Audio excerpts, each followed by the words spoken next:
रोक टिकट के बाबू हम बनारस जइबै ना।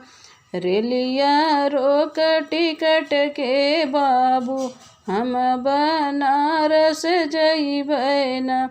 जब तू जब राजा विदेशवा हमारे भैया के हो बोलवाई दा।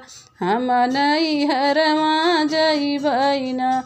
हमारे भैया के हो बोलवाई दा। हम नैहरवा जइबै ना। जितना पैसा तोहरे में लगा सब पैसा दे के तब जाऊ नैहर।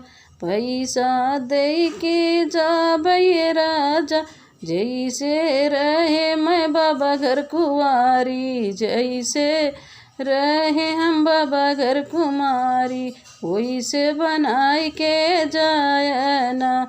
रेलिया रोक टिकट के बाबू हम नैहरवा जइबै ना। रेलिया रोक टिकट के बाबू हम बनारस जइबै ना।